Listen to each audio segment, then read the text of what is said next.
You may have seen in the news recently that Japan is looking to restart the world's largest nuclear reactor facility. The Kashiwazaki-Kariwa nuclear power facility is located on the west coast of Japan in the Nagata prefecture. All of its reactors have been shut down for over 15 years. In 2011, an extremely powerful undersea earthquake and the resulting tsunami devastated areas of Japan. While the larger disaster resulted in the deaths of almost 20,000 people, the biggest news story was what happened at the Fukushima Daiichi Nuclear reactor facility. The initial damage to the reactor facility started when the first tsunami hit. The tsunami damaged the facility's emergency diesel generators and rendered all but one emergency diesel generator inoperable. The facility was originally planned to consist of 8 nuclear reactors, but at the time there were 3 operational plants. This loss of the backup electrical power supply resulted in a loss of the ability to continue to provide cooling water to the reactor plants. Even after a reactor is shut down, the radioactive decay of the used fuel still creates a significant amount of decay heat. Because of this decay heat, cooling systems must be maintained operable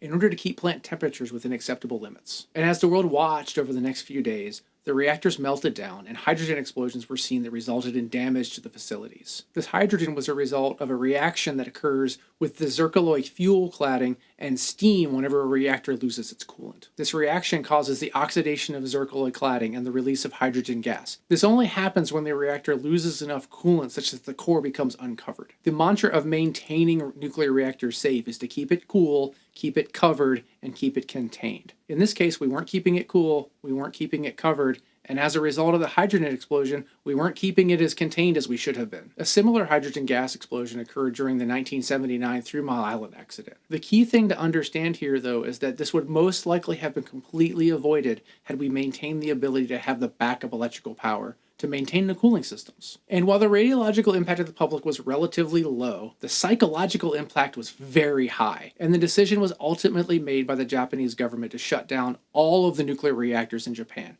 At the time, there were 54 operating nuclear reactors in Japan. Prior to this accident, over 25% of Japan's electricity was being supplied by nuclear power, with the intention of raising it to as high as 50%. And by 2013, every single one of Japan's nuclear reactors had been shut down. The original intention was to replace all of those with renewables, but it didn't really work out that way. In 2015, about 94% of Japan's electricity was being generated by the burning of fossil fuels. Currently, between 60 and 70% are being generated that way. And at the time, while I understood the politics of this decision, I thought it was the wrong course of action. It was my belief that they would eventually change their minds and they would bring nuclear power back. Because in the end, they found a flaw in the way their plants were built and that emergency diesel generators were susceptible to flooding.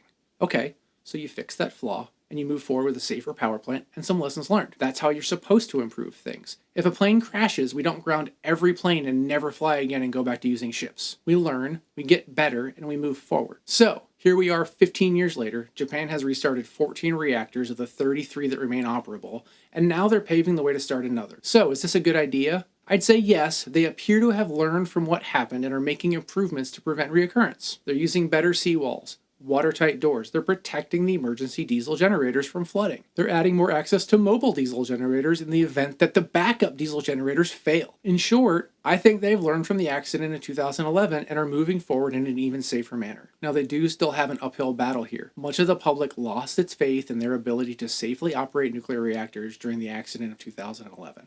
And that's completely understandable. In nuclear power, there is no room for accidents like this. And while I fully support its continued use and the expanded use, because I think it is our best option currently for our ever-increasing power needs, I also recognize the duty that the industry has to the public trust. If we violate that public trust, we really have to work to earn that back. And we do that by admitting our faults and our mistakes.